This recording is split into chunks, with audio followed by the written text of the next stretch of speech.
une news, une vidéo, célébrée avec Jiba. Bonsoir à tous, de retour pour les nouvelles cartes de la journée, toujours avec les dragons de Tarkir. Et on commence tout de suite par une carte qui ne rigole pas du tout. C'est Ojutai Exemplar, c'est une 4/4 pour 2 blancs, 2 incolores. Et à chaque fois que vous jouez un sort non créature, vous pouvez soit engager une créature ciblée, soit elle va gagner First Strike et lien de vie, soit vous pouvez la blinker, c'est-à-dire la faire s'exiler et revenir sur le champ de bataille engagé, sous le contrôle de son propriétaire. Autant dire que 4/4 pour 4 avec des gros bonus, comme par exemple First Strike Lifelink, ça c'est vraiment du lourd quoi. Heureusement c'est pas un guerrier. Voici ensuite Atarkas Command, qui est la carte qui a été présentée par notre Nicolas Gabillon, notre community manager national. Donc un vert, un rouge, pardon. Vous pouvez choisir deux parmi les quatre capacités de la carte, donc comme tous les commandements.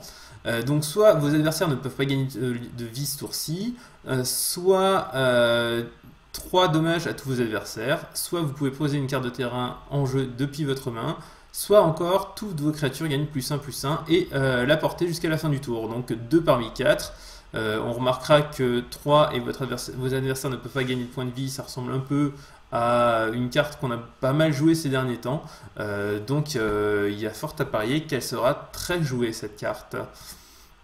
On continue avec une carte en japonais, donc c'est une 3/3 pour un incolore et 2 verts. Elle a la Death Touch, pardon, elle a le contact mortel. Et Mégamorph pour 1 vert et 4 incolores. Et elle dit qu'à chaque fois qu'un permanent que vous contrôlez est retourné face visible, si c'est une carte de créature, vous pouvez récupérer ce monsieur-là depuis votre cimetière et le mettre en jeu. Et en jeu, soit sous cette forme-là, soit sous la forme je peux le mégamorpher juste en dessous.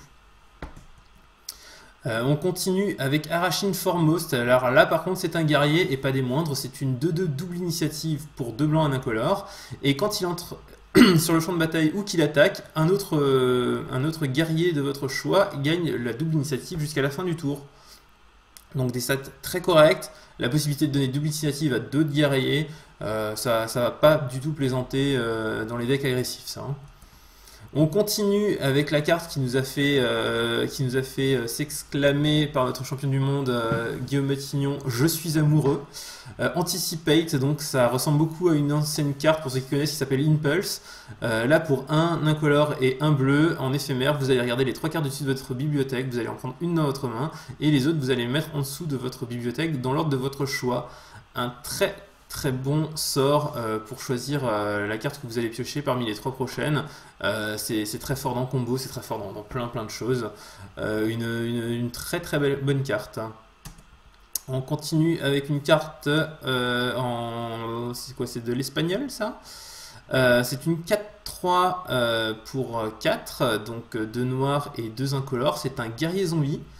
Et il ne peut pas bloquer, par contre il grossit tous vos autres zombies de +1/+1 et il vous dit que vous pouvez le jouer depuis votre cimetière pour 1 mana de plus par créature qui est dans votre cimetière.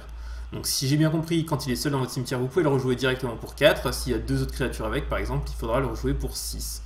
Une très bonne carte qui va être dure à gérer puisqu'elle va revenir sans arrêt. On continue avec le Dragon Lord Dromoka, donc une 5/7 vol lien de vie qui ne peut pas être contré et que votre adversaire ne peut pas jouer de sort pendant votre tour. Ça commence à faire un bon paquet de capacités sur la même carte. Elle coûte que 6 mana et il y a de fortes chances que ce soit une bonne bête anti-combo contrôle. Si tant est qu'il y ait des contrôles de jouables, mais de plus on avance et plus on a l'impression que ça va continuer à être jouable. Et on finira avec une 2/2 pour 1 qui a le dash en plus pour 2 et qui ne peut pas être bloqué par des créatures avec une force de 2 ou plus.